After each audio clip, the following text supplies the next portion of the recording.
Headline-grabbing murder trial getting started in Houston. The defendant, Ana Trujillo, is charged with stabbing her boyfriend to death with her stiletto heel. ABC's Ryan Smith is tracking the case. Good morning, Ryan. Good morning, George. He's been dubbed the Stiletto Killer, but Ana Trujillo's lawyer claims there's much more to this situation, which he intends to show in court starting today. This morning, Ana Trujillo will walk into a Houston court for opening statements in her criminal trial. The 45-year-old accused of brutally murdering her on-again, off-again boyfriend, Dr. Stefan Anderson, last June, allegedly, among other things, striking him with her high-heel shoe. Police say Trujillo called 911 shortly before 4 a.m. on June 9th. When police arrived at the victim's luxury high-rise apartment, they say Trujillo answered the door covered in blood. Inside, they say they found 59-year-old Anderson, a medical researcher at the University of Houston, in a hallway, and Trujillo's stiletto right next to him. The complainant appeared to have about 10 puncture wounds to the head. He also had 15 to 20 other puncture wounds along his face and arms and neck. According to police, the couple got into a fight at a nightclub after another man offered to buy Trujillo a drink. Later, police say the fight continued at Anderson's apartment. According to court documents obtained by ABC News, prosecutors allege Trujillo tried to stop Anderson from breathing by, quote, applying pressure to his neck. Trujillo, who is a mother of two and currently out on bail, has pleaded not guilty, claiming she was acting out of self-defense. Stefan Anderson grabbed her. They started wrestling. He got on top of her. She couldn't breathe. He got her into a hold.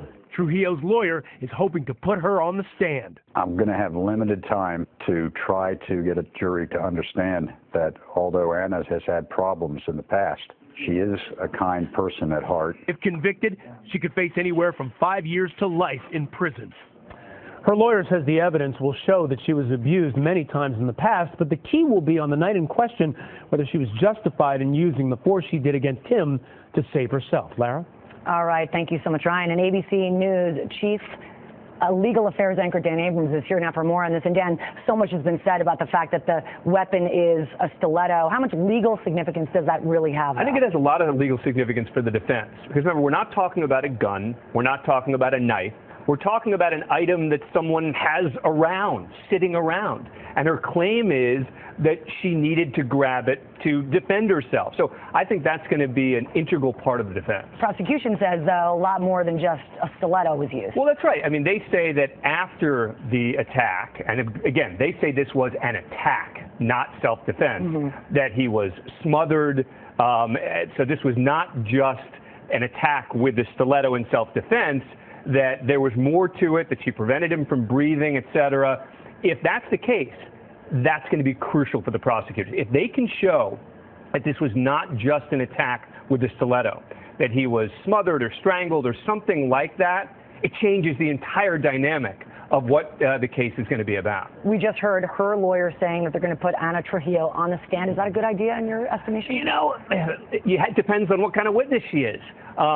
Look, it is incredibly risky to put her on the stand because the case will come down to her testimony. The case will come down to, do the jurors believe her or not? So if she could be a good witness, absolutely. If she could be a problematic witness, then this could be the defining moment that leads to a conviction. So it's going to be an incredibly important moment. And I'm a little surprised that the defense attorney is promising that so early. I might have waited, see how the case goes, then make the decision. But the defense attorney is promising that right at the outset. Right out of the gate. Yeah. All right. Thank you so much, Dan Abrams.